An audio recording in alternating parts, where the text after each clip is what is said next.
Et voilà, on est parti pour le bilan de la première semaine de ce nouveau portefeuille que j'ai commencé jeudi dernier. Donc voilà, ça fait à peu près 8 jours. Un portefeuille 100% actions. J'ai arrêté les ETF, j'ai tout revendu et j'ai pris des actions uniquement aux États-Unis. Voilà, j'ai fait une vidéo pour expliquer un petit peu tout cela. C'est pas bien, c'est pas diversifié géographiquement, mais voilà, ce qui m'intéresse, c'est là où il y a la croissance et des actions à dividendes King Aristocrat. On va y revenir tout de suite pour préparer le futur, avoir un beau capital, on espère d'ici 12 ans, super 200 000 euros et au moins des dividendes de 400 à 500 euros par mois dans 10-12 ans pour avoir un complément à ma retraite.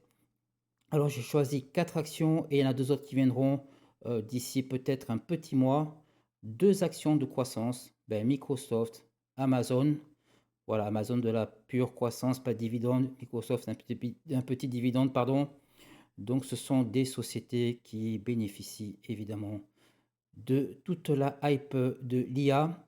Donc il faut savoir que Amazon est le leader dans le cloud. Donc, dans les serveurs, dans les data centers, il a 30% du marché. Et le deuxième, c'est Microsoft, a fait 20%.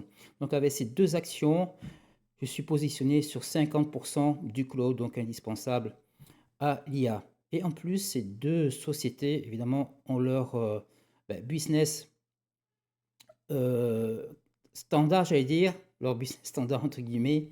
C'est-à-dire, bon, Microsoft, l'informatique, vous connaissez, à la maison, dans l'entreprise, aussi du gaming, et Amazon, le e-commerce, entertainment, etc.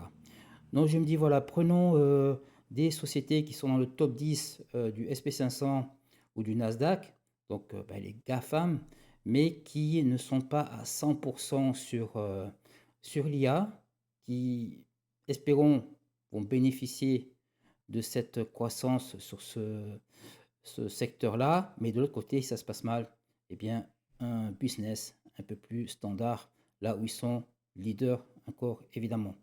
Donc voilà, ça me rassure. Amazon, pas de dividende. Microsoft, un petit dividende, mais qui a une forte croissance chaque année.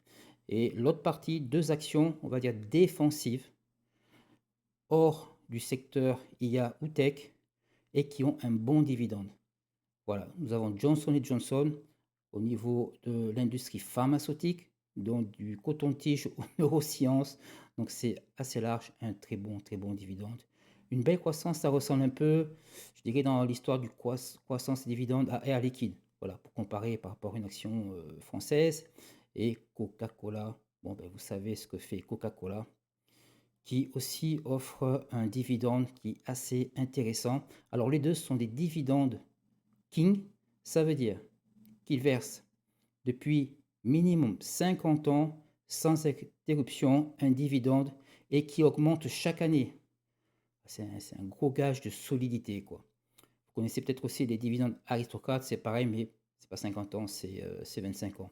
On va voir de suite la performance de la semaine. Et voilà, fin de la semaine, on va dire des 8 jours, parce que je commence jeudi dernier. Eh bien, vous voyez, je bats le SP500. Donc ça a commencé ici. Le SP500, c'est la courbe bleue. J'ai fait un petit benchmark. C'est intéressant. Alors pourquoi se comparer au SP500? Bon, c'est pas pour faire voilà, le kéké comme on dit chez nous, mais c'est simplement, je me dis, voilà, je suis débutant, je me lance dans les full actions, portefeuille full action. Ça prend énormément de temps à réfléchir, à se documenter, donc c'est très fastidieux. Il y a un peu plus, pour pas dire beaucoup plus, de risques. Mais je me dis voilà, si avec ce portefeuille je bats le SP500, je continue.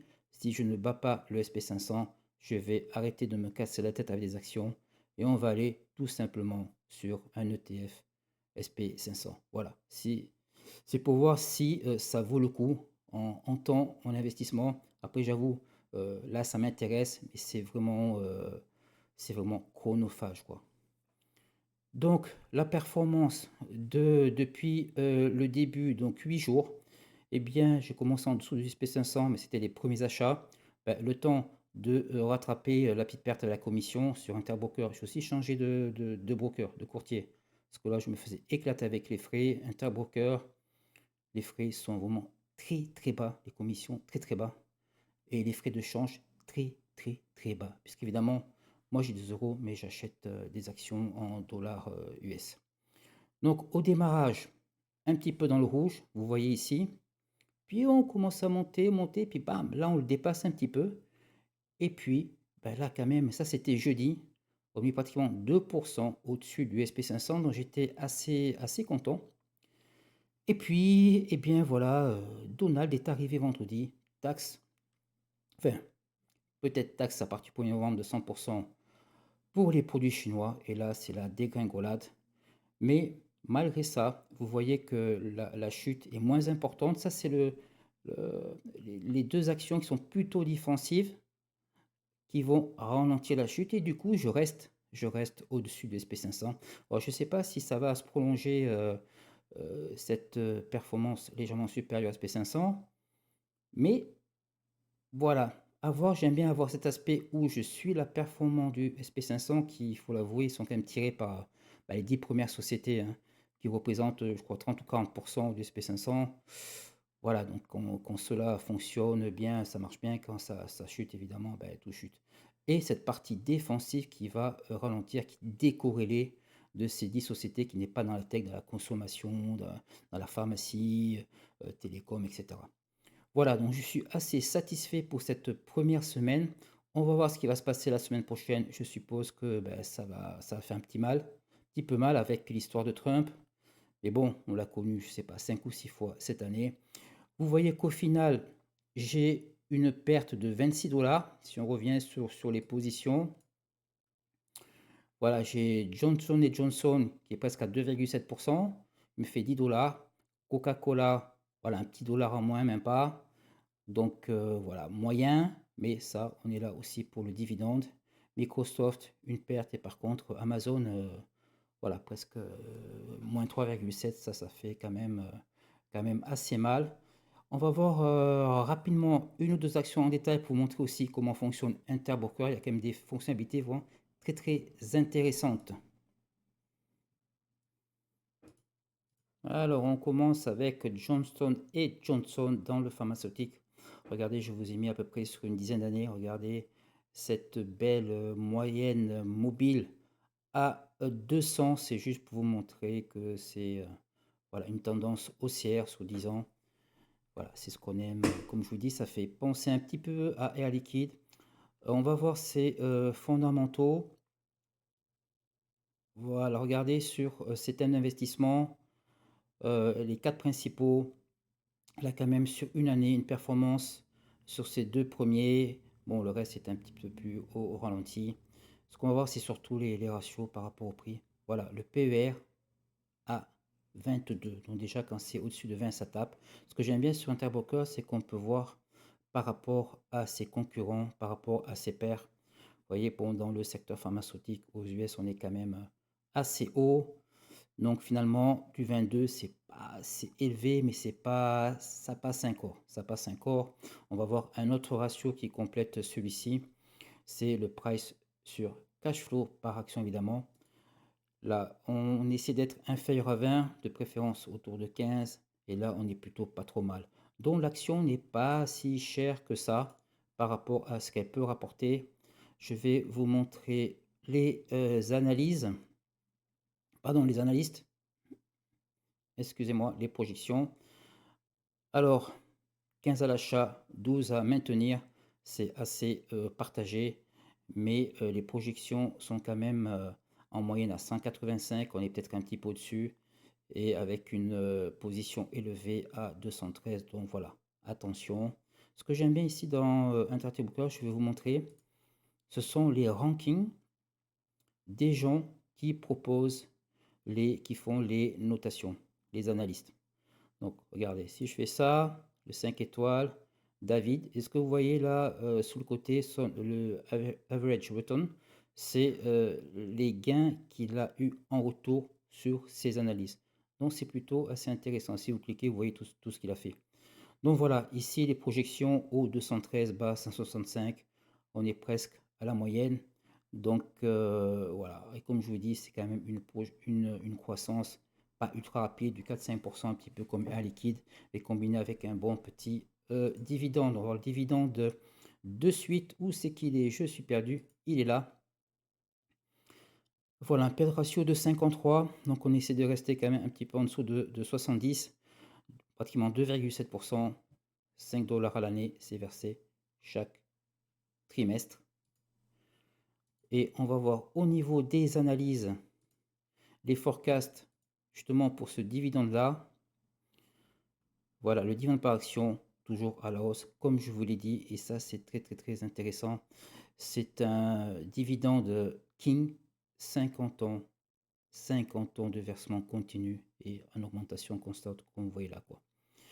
Donc voilà, je vais pas aller plus loin, je ferai une vidéo complète sur chacune des actions du portefeuille. Voilà, c'était pour vous montrer rapidement. Si on voit la note globale à la fin avec une présentation un peu plus visuelle, l'action globale de 61 sur 100 par rapport toujours à ses pairs, au secteur. Croissance, croissance, c'est la croissance du chiffre d'affaires, c'est la croissance des bénéfices par action, 63, c'est vert, c'est très très bien. Action de qualité, c'est les fondamentaux, le ROE, ROIC, les marges. Voilà, c'est top, c'est une entreprise très très solide, elle est trop connue. La valeur, elle est à 45. Bon, c'est son prix. Vous voyez, on a dépassé les 20 dans les deux ratios. C'est un petit peu cher, mais ça reste quand même raisonnable. Et ça, c'est le dividende. Elle était à 55, toujours en vert, donc c'est plutôt pas mal. Momentum, c'est le moment privilégié pour l'acheter. Donc là, la tendance est plutôt pas mal à l'achat avec les analystes. Donc voilà, c'est très solide, c'est très costaud. Et toutes les actions que j'ai sélectionnées sont comme ça. On va passer à la suivante. Vous avez Coca-Cola. C'est un banger aussi, vous connaissez. Mais par contre là, celle-là, elle est chère. Elle est chère, mais ça avait son historique fantastique. Et vous avez son momentum là. Il conseille d'attendre un petit peu. Pour les Microsoft, même chose, très bonne qualité, très très bonne qualité, de la croissance, mais cher. Par contre, les dividendes sont faibles, même s'il y a une bonne croissance. Et c'est un bon moment peut-être pour rentrer dedans. Il ne nous manque plus qu'Amazon. Amazon, ah oui, Amazon, c'est le carton plein. Croissance, 73, croissance, qualité, dividende, elle n'en donne pas. Elle est chère, par contre, on va regarder. Et le momentum, c'est le moment d'y aller. C'est un bon moment pour entrer. Au niveau des ratios, le PR 40, c'est énorme. On va regarder par rapport à ses pairs. Voilà, bah après, c'est un secteur où ça bombarde pas mal, quoi. Mais 40, c'est cher, cher, cher. Ici, vous avez le price to cash flow par action. Ici, c'est un petit peu moins cher, mais ça reste quand même un petit peu élevé. Voilà, on a fait le tour rapidement. Je reviens au portefeuille. Hop là, il n'y a plus de portefeuille. Je ne sais pas. Ah, c'est ici. Excusez-moi, je ne sais pas pourquoi il a tout caché. Voilà. Alors, le portefeuille, on va le faire grossir dans les jours qui arrivent avec deux actions que j'ai préparées. On va voir dans la watchlist. Ce qui m'intéresse, là, c'est Verizon, une action à dividende, presque du 7% de dividende. On va dire c'est un petit peu dans sa fonction du portefeuille équivalent du Total Energy. Voilà, pour les Français, Total Energy. Croissance, bon, pas terrible pour pas dire rien du tout. Par contre, bon dividende. Et Cisco, un bon dividende et un prix qui n'est pas mal. Surtout là, s'il y a une opportunité avec Donald qui continue à embêter un petit peu les Chinois, on risque d'aller là-dedans. En tout cas, je vous présenterai tout ça la semaine prochaine. Voilà, c'était pour faire un petit review rapide de la première semaine. Pour moi, l'information, le démarrage du portefeuille qui bat le SP500. Bien sûr, comme je vous ai dit, c'est pour voir si ça vaut le coup de continuer en full action. Donc, je suis plutôt satisfait. Et j'ai l'impression que la répartition défensive-offensive, ben, ça s'est bien passé sur cette semaine-là. Évidemment, une semaine, c'est très très très court. Il ne faut pas tirer des conclusions. Mais on va voir ça à long terme. On va suivre ça de près et on va voir comment on peut faire évoluer le portefeuille. Voilà, j'espère que ça vous a plu et j'espère que je vais vous revoir très bientôt pour la suite de mes aventures. Si vous avez aimé, petit pouce, petit abonnement. Et je vous souhaite une bonne journée, bonne soirée, bon week-end. Je ne sais pas quand est-ce que vous allez regarder ça. Si vous regardez, à la prochaine.